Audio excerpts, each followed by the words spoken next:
Hi everyone, Dr. Emily Letran here, speaker and high performance coach, and I am so excited and honored to have my friend, fellow high performance coach, and a rock star, Saida Zaidi, all the way from United Kingdom.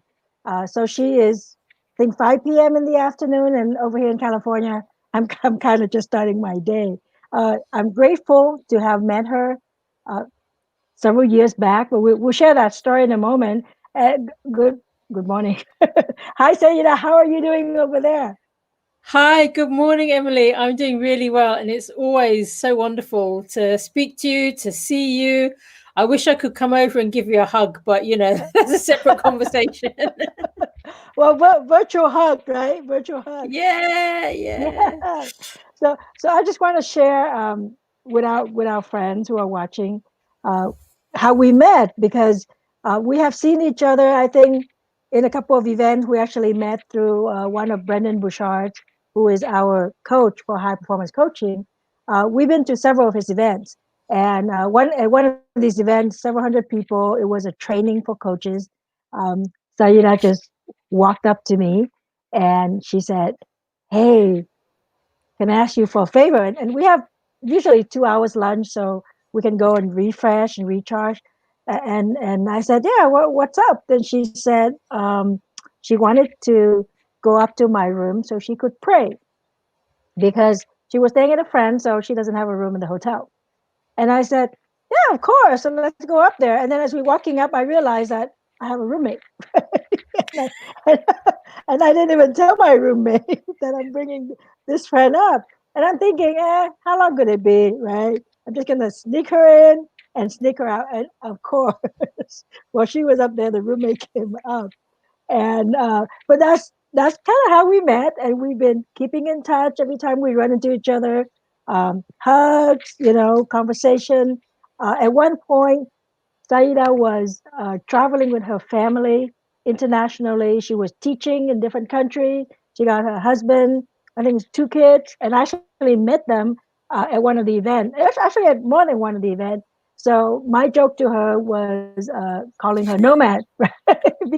because she's traveling, and she said, "You're the only one who could call me that." Even though she has all these credentials, I'd be like, "Hey, nomad, how are you doing?" So, and it it's very rare to have people who are so committed, right, to a mission that they actually change their way of life. Because it's going to be very hard to get me to go traveling and teaching, even though I love that and it helps me grow significantly. But to change a way of life is really difficult. And then recently, Saida came out with a great book. She explained to me it's an intersection between personal growth. There we go, the book. There we Yay! go. Yay! Between personal growth and project management, um, personal development. And I'm excited to just have this conversation. It's about the journey to success, and everybody have a different journey. And I know that Saida's journey is unique. so so Saida, why does it take so long for you to write a book? Oh my God. I don't mean take so long to write a book. Why did it take so long for you to decide to write a book? That's a I better know, and you're beginning question. with that question, right? Like, let's just go straight in there. So, Um, honestly, I think it took me so long because I didn't think that anything I had to say was worth it or people would listen or that my perspective was important enough.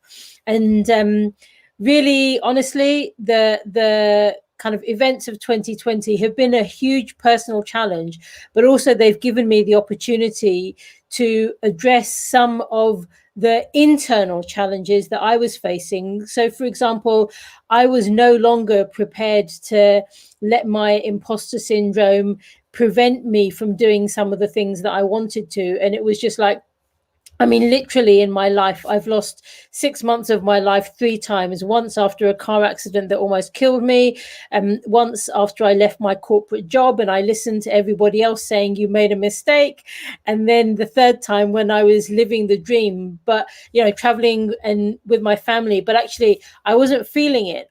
And so when this time, when there was a possibility of me losing some time again, I was like, there is no way this is going to happen.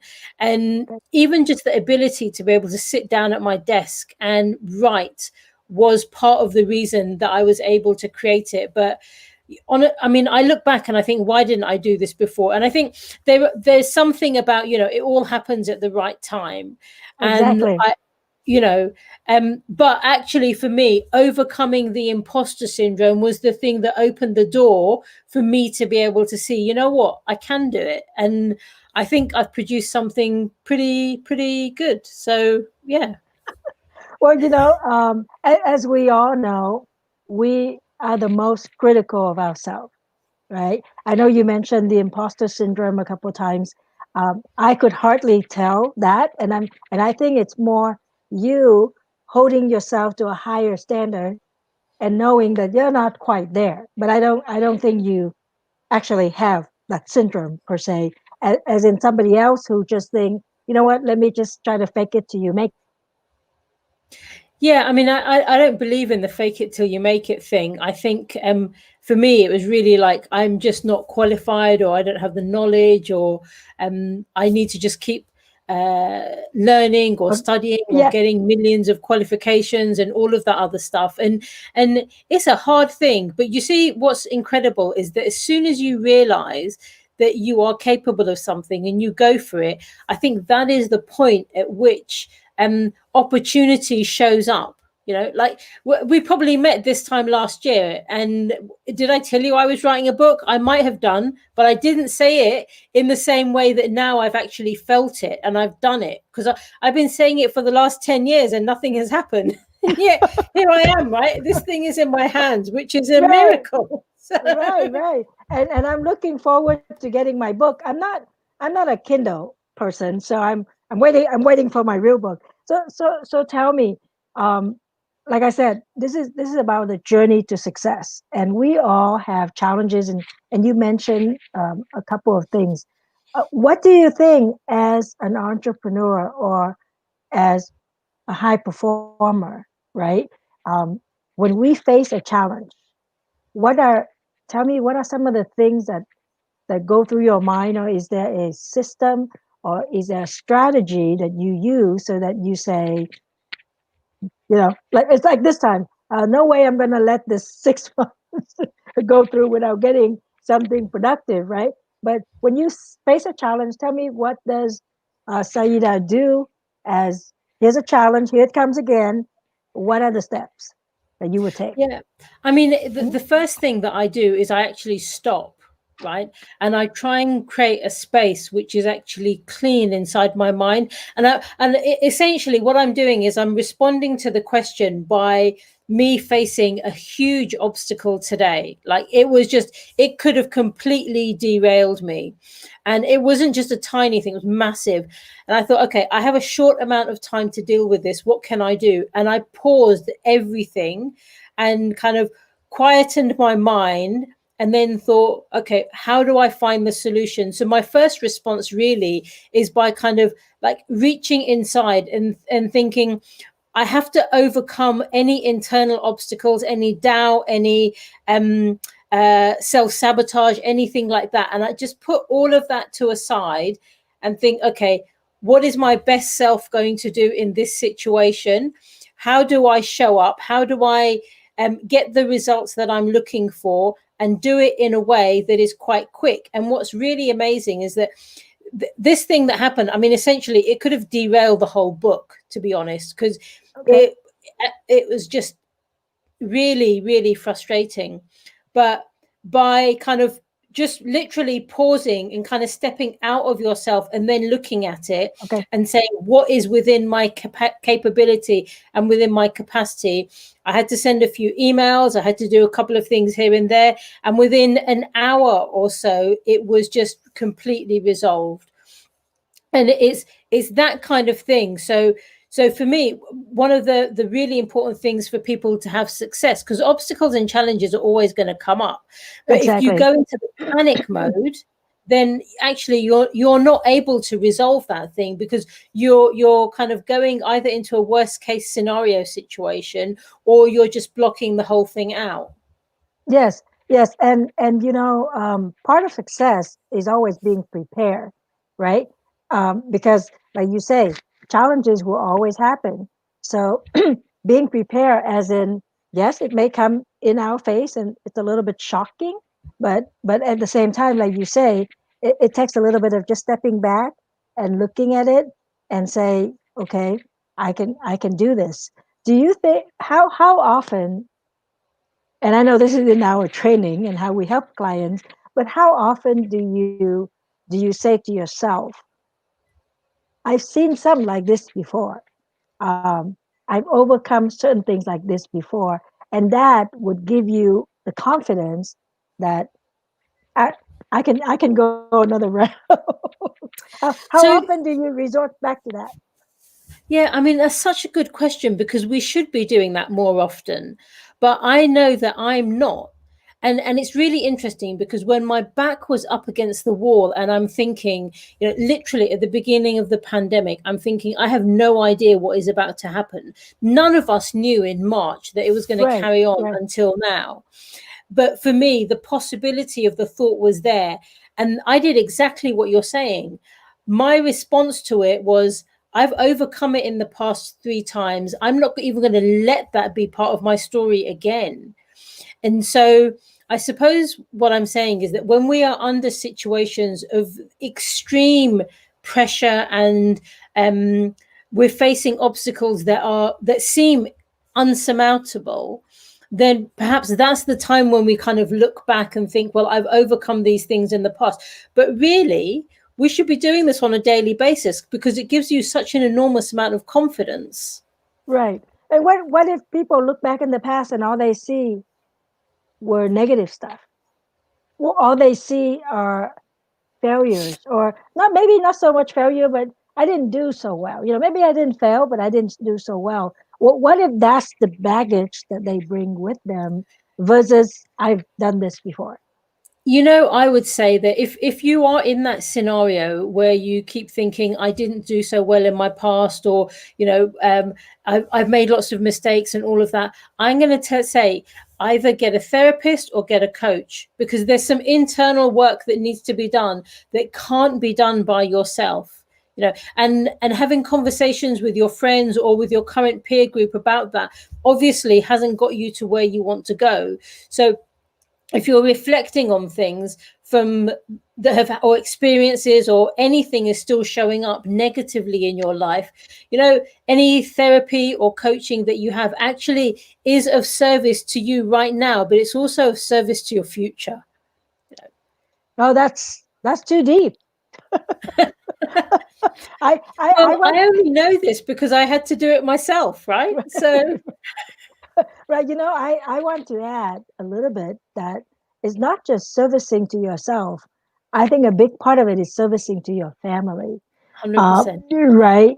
We thinking about those, extended benefits to the people who love us or the people who know us. I have yesterday I have a conversation with one of my clients, and she is super successful. She's one of those people 40 under 40, so she's young, she's energetic, she's already coaching other professionals. She has a successful practice, and my my advice to her, because we're gonna be done with our 2 years coaching, and she's gonna take a little break. But I said, you know what? I want you to draw a pie or a pizza, whatever you want, whatever you want to do, and I want you to draw those slices. This is your professional practice. This is your coaching practice, um, and I need you to make a slice for your husband. Mm. And I don't care. You're going to change your slice up. Maybe you're going to give more time to coaching, less time to coaching, whatever it is, but leave the husband slice alone, you know, because that is the benefit that If you do better in your professional practice or you do better in your coaching practice, that person is, you have to think about that person. And a lot of time when we talk about high performance and we just talk about, maybe we just think about ourselves. Am I successful enough? Am I doing this well? And we're not thinking big enough about the impact, right? That you're bringing to other people. And that's why I love when you say you were traveling. I don't know if you remember, I was messaging you like, why are you teaching that? Why are you at this conference, right? But it is bringing your knowledge to all of those people. And it's so great that we have that blessing that we could do that, Yeah, right? absolutely, Yeah. absolutely. And what's interesting actually is it is like within the results method that's covered in the book. One of the things that I have is a whole section on leadership, and I say that leadership has got three key elements to it. So it's about self leadership, service leadership, and schedule leadership. And everything that you're saying about showing up for your family and your community and the people that are really important to you is part of your service leadership. And when you miss out on that, I think there's something that you're actually unable to connect with in all of the other areas of your life. But when that's handled and it's kind of done in a way that you don't have to worry about it, actually you're able to give even more to the other areas of your life. Right. If you make that connection, Yeah, because yeah, yeah. because I think what sometimes what people do, and I think this is where we see sometimes our clients or our friends, our colleagues, they just so at the top, and you sit down, you have a conversation with them, and they're just bitching, right? They complaining about their staff, or they're complaining about, oh, I can't spend time enough time with my family or my kids or my spouse or whatever it is. And so part of what we do when we empower people is to help them look bigger than themselves, right? Because we know that we ourselves can create that big impact. And when you're writing a book, and again, congratulations on the book, you're gonna touch so many lives. Because I don't know, I'm sure now some of the book you can't mail the book to certain country. Well, it's crazy, right? Because the thing is, and I'm sorry to cut in, but it's insane. Like Yeah, even earlier on today, I was speaking to my husband about how I'm self-publishing. I have done pretty much everything by myself, except for right, the fact that I managed to hire an editor. That look, the front cover is designed by myself. The inside, I did all the typesetting, the drawings, they're all by myself, right?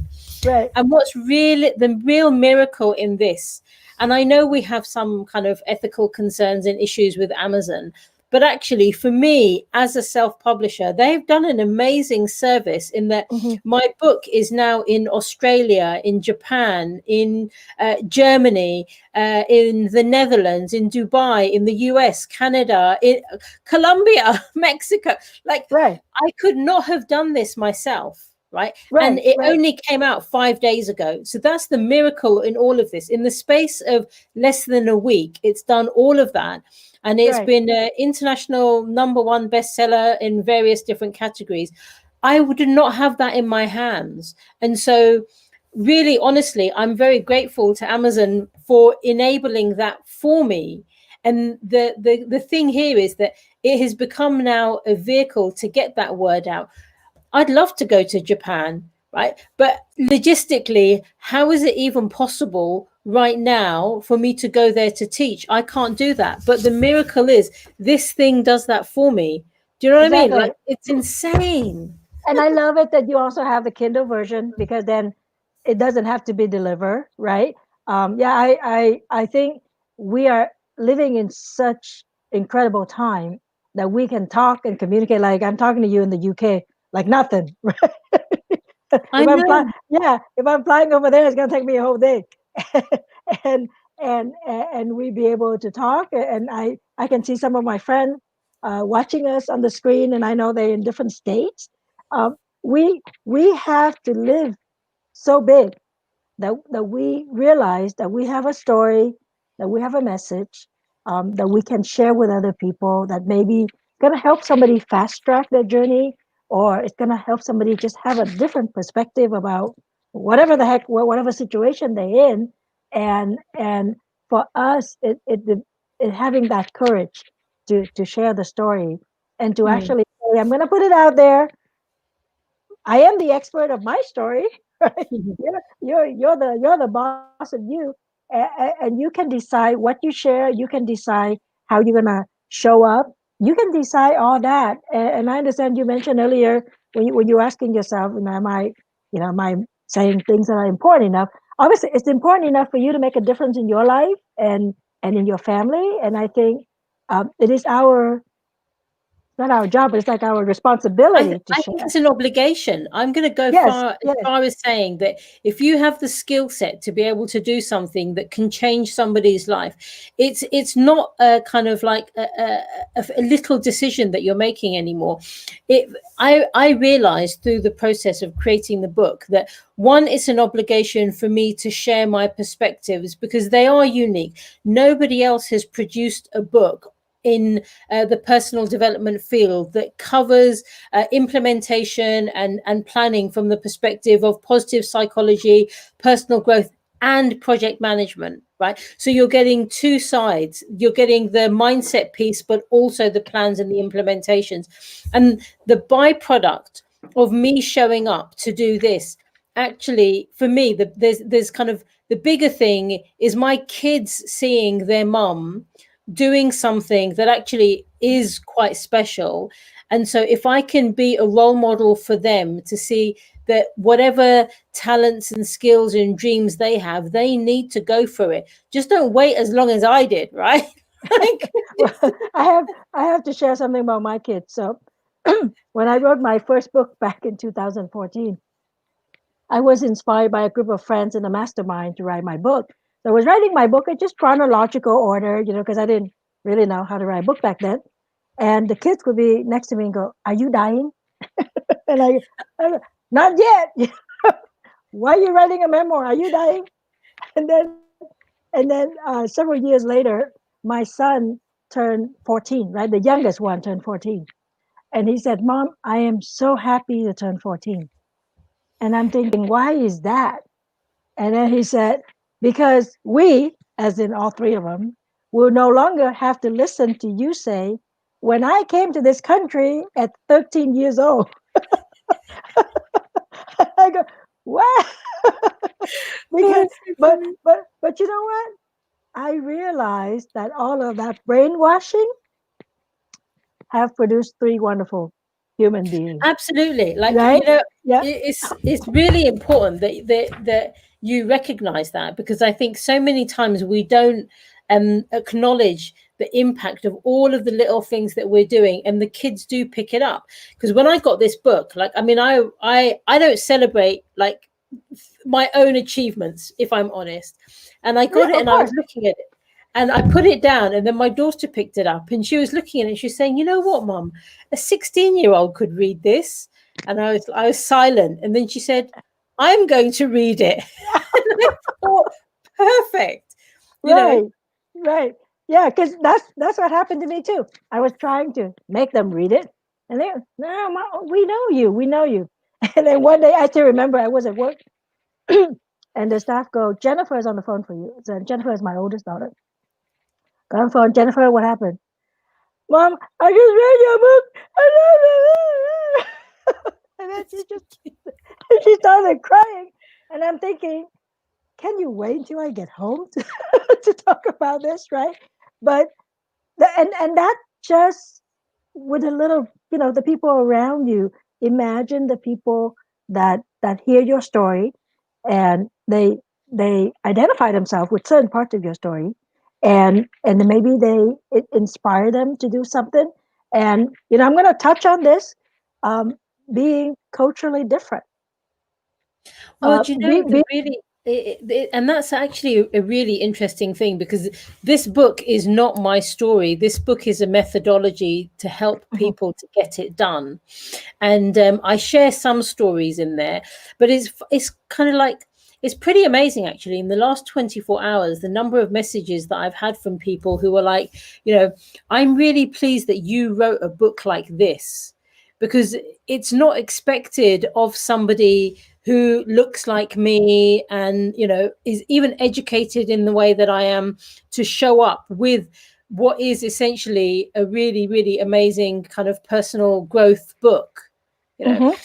But we need to break the mold. I think we need more voices that are culturally diverse Uh-huh. within the field of personal growth, because I mean, even when I was reflecting on my own teachers, I've had to stop and think, well, who do I want to bring in into my life to learn from?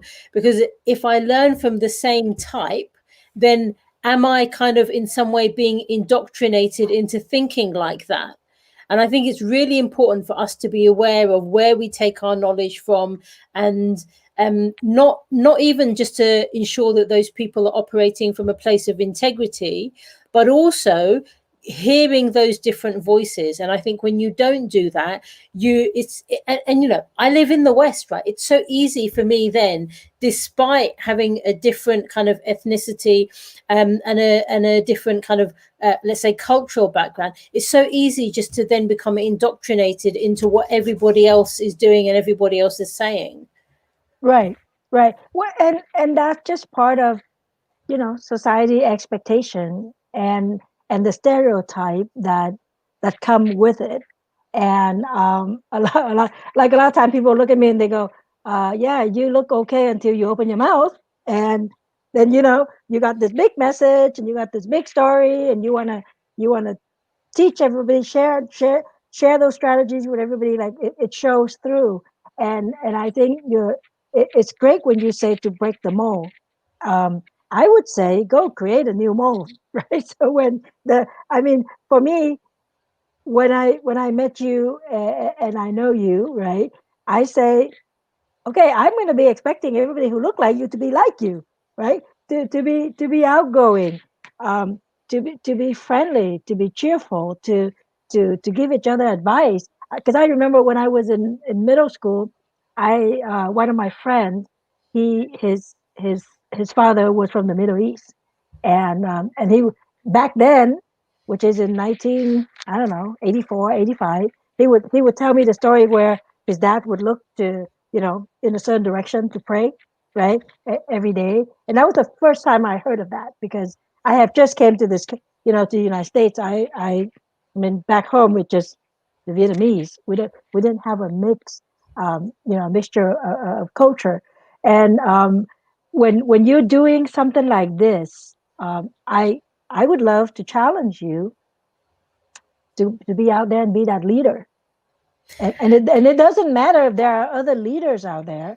I would challenge you to put on a summit, to bring people who are similar to you, or from different, who look different, whatever it is. But it's not gonna be your typical, you know, whatever persona that people expect, and to all share your voice and to all share your methodologies. What you say, sister? Yeah, don't worry, Emily, it's in the pipeline and you're going to be there as well, whether you like it or not, honey. Because everything that you're saying is so valid and so true. Like for me, I suppose the thing was, I just had to see that I had this capability, right? And but the minute that you see that and you understand that actually me writing this book is one thing, right? But I also know the impact that it's going to have in another level as well.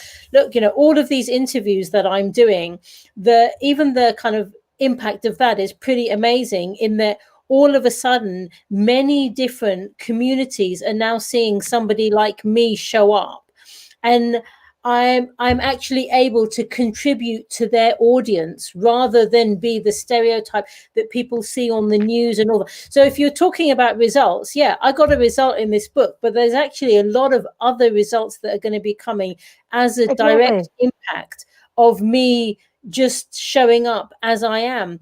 And just one more thing on that, which I think is really relevant, is that it's, I'm a high performance coach from 2014. I've been a certified business coach since 2010, 2011. And yet it's taken me all of that time to have the confidence to say, I am just going to show up as I am. Like, Of course, you adapt and you kind of like mold with the community that you are in.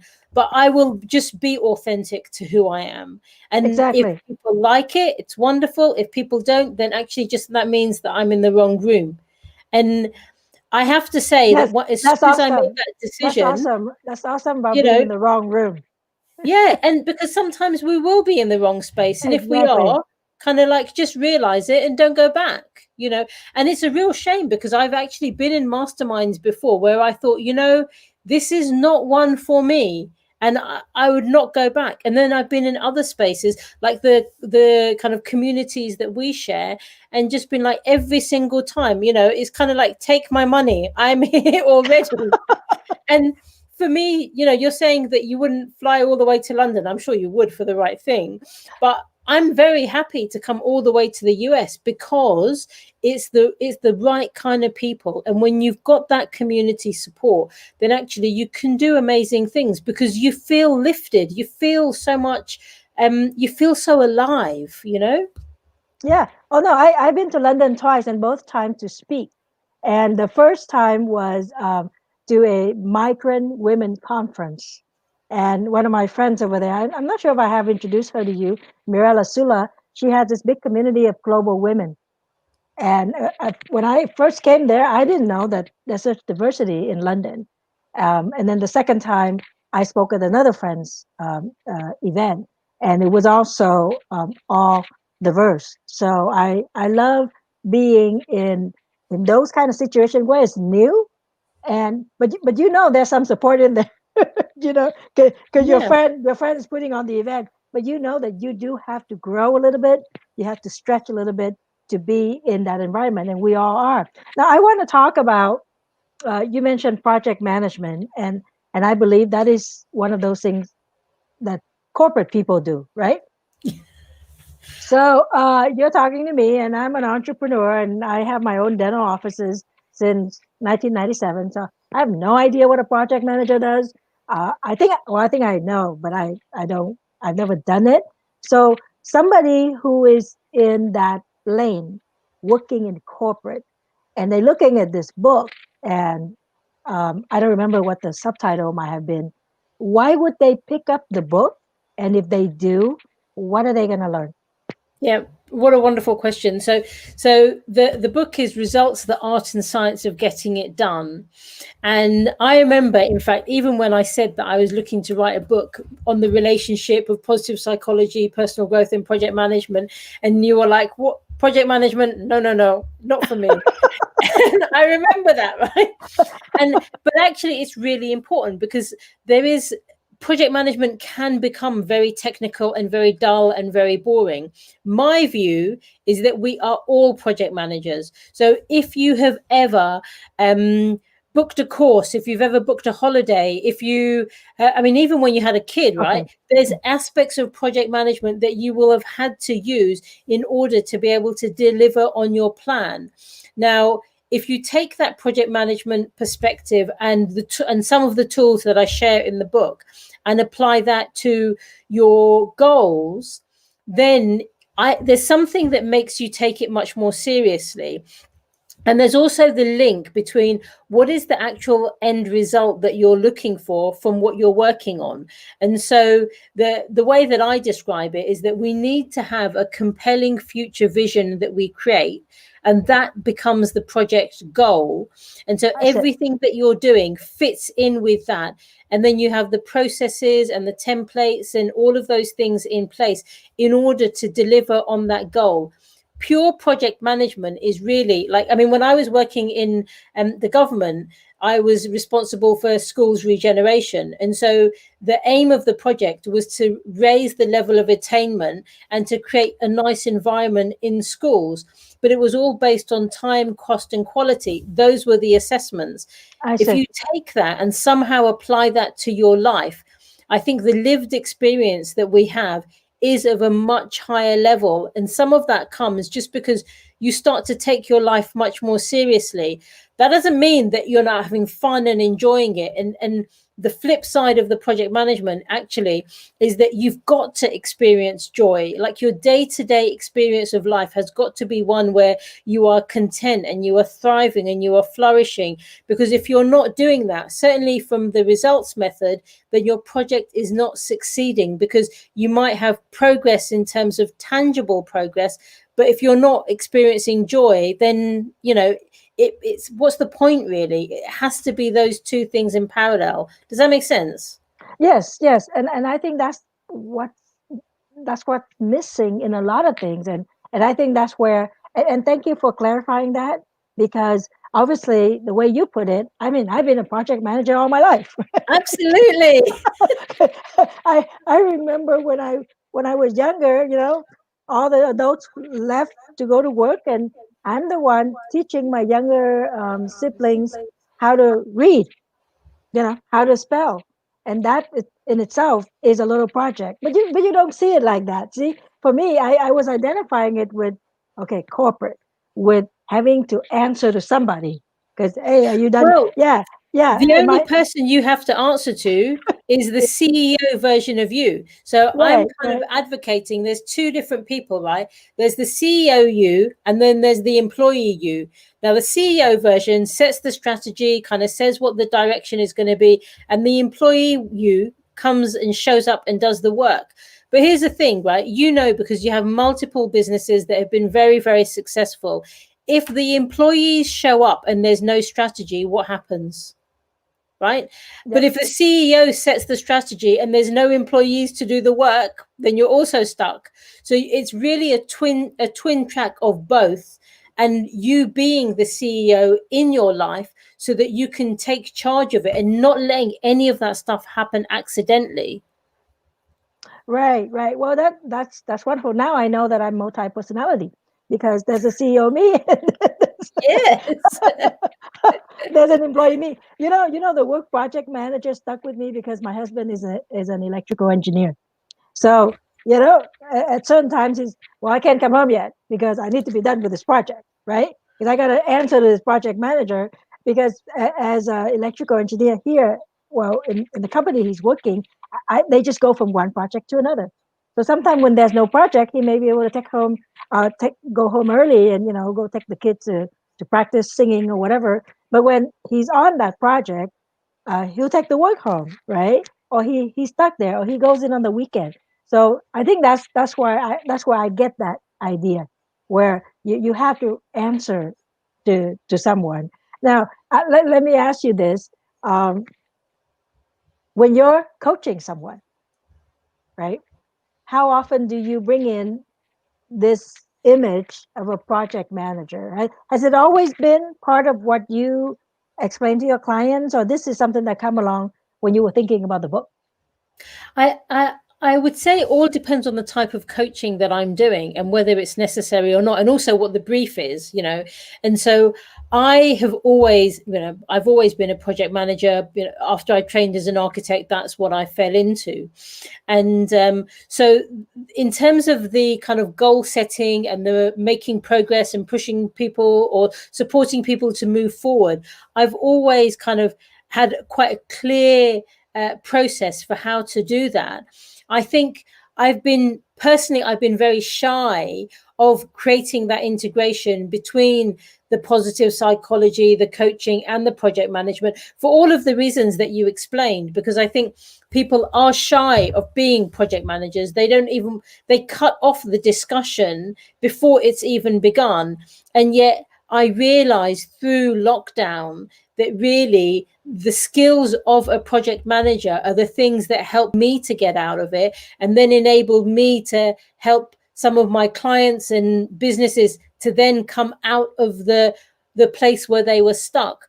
So actually those tools are really, really useful. And I would say that I think it all really depends on the type of coaching that you're using, about whether these things come in.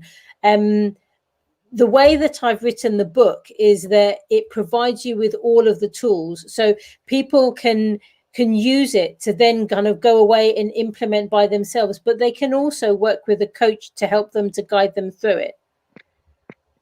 That's great because I think a lot of times it obviously the coach brings the magic, the the unique perspective, and then helping the client create that framework, right? So they can understand themselves better in relation to others. Because I think a lot of time when we are helping people, and even helping people through your book, when people read your book and they pick up that particular framework, this is how you should look at things, right? This is how you can transform things. This is how you can affect and impact other people. It gives them a different game plan, right? The next time something come up, I am going to take the strategy from the success book and bring it over and apply it and see what happens, right? Yeah, Any absolutely. Go ahead. yeah, what any other summary of the take home points from the book? Oh gosh, I mean, I think my biggest message really is that it's important for everybody to have big goals and dreams and aspirations, and then to be committed to turn them into a reality. The thing is that we need to really be clear on what our capability is and what our capacity is, and operate from where we are right now. So I have big hopes and dreams for everybody that is watching and listening to the live or the replay. But I also would encourage you to take care of yourself, and acknowledge where you are right now in your situation and circumstances. But don't use that as the excuse not to think that, there is some progress that you could make, because everyone can do something, even if it is the tiniest little step. I would still encourage you to look at what can you do to move forward in your life. Yeah, that's wonderful. Now, 100 years from now, when people mention the name Sayyida Zaidi, what do you want them to think about? What should come up in their mind? You're going to make me cry. um, I want them to remember the results method, and the fact that it has changed the lives of their parents or their grandparents, and that um you know and even their own lives, and that it has enabled people to step into their crazy dreams and ambitious goals and turn them into a reality. If that can happen, then I will really feel as if I have lived an incredible life. And the question that you've asked, actually, it's in the book, right? Like, it's such an No, important question. no, Yeah. I didn't know it was in the book. I'm still waiting for my book. Yeah, no, I know. I only got mine yesterday or a couple of days ago, but it's in the book, because that is the question to ask, in terms of how do you set your compelling future vision? What do you want your great grandchildren or that generation to remember you for? And for me, this methodology is really unique. But you know what? It's proper powerhouse in terms of helping people to move forward in their life. And every life that touches, I'm just going to be so happy and humbled and gracious that people have taken it and put it to work.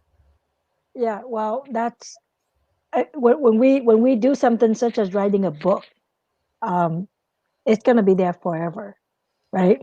And unless you live in a communist country where they can censor your book, which I personally have that experience.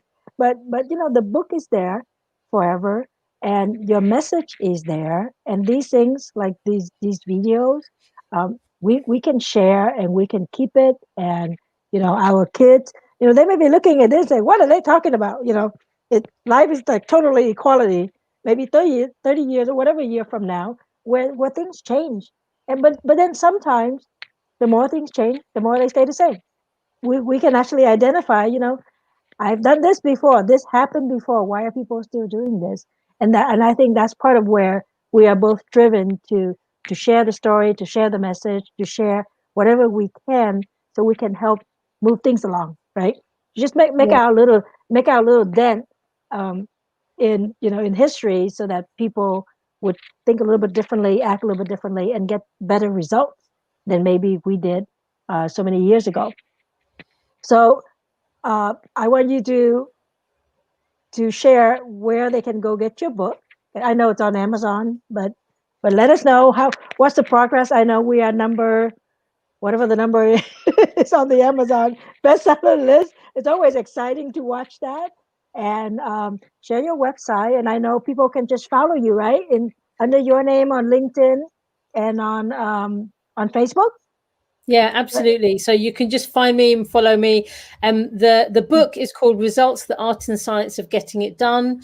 You can get it on Amazon in the UK, the US, and any other and Canada, and various other Amazon sites where they deliver. It I think yesterday it was #1 in strategic management in the US, Wow! #1 in IT Congratulations! project management in the UK.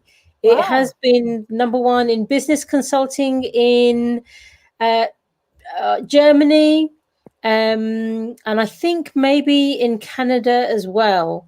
So I have to say, like, I still can't believe I'm saying these words out loud, right? It's crazy. But that's I suppose that's really the power of producing something that is in need, so Yes, yes. I'm very happy to be here and to be able to serve. Yeah, well, congratulations because those are big goals, right? And I think for us, it's not so much I'm the bestseller. It's more about this work is being recognized, and I think for us that's most important because um, all you need to do is change one life. All you need to do is help somebody shift one thought, and then they think about their family better. They're nicer to their coworkers. They're nicer to themselves, right? And they just become a better human being. So time really, really, really flies.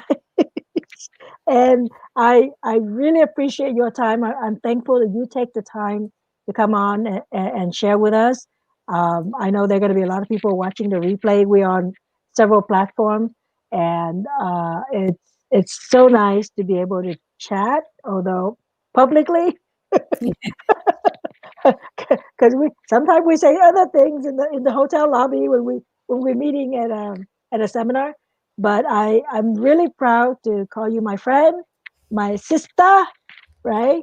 My fellow high performance coach, my nomad, and thank you so much for finally putting that message out there Thank you so much, and Emily. getting You're an recognition. amazing friend to have in my life, and it's wonderful to know you. It's an amazing pleasure to be able to be here and serve your community. And I'm waiting until we meet the next time so I can give you a proper hug, right? Like Yeah, of course, of it's course. not fair. It is not fair, but sometimes we're gonna make the best, right? Yeah, Out of what we can, and I'm sure we're gonna meet again. I'm sure we're gonna hug, and uh, absolutely. and again, thank you for your work. Thank you to your family for supporting you, your mom, right? Everybody you love, and you got us over here. Our community over here love you, and just have a wonderful, wonderful day, and best of luck on the book, continuing success of the book, and whatever summit that is coming up, and whatever more courses, online courses or products that you're going to be creating from this book.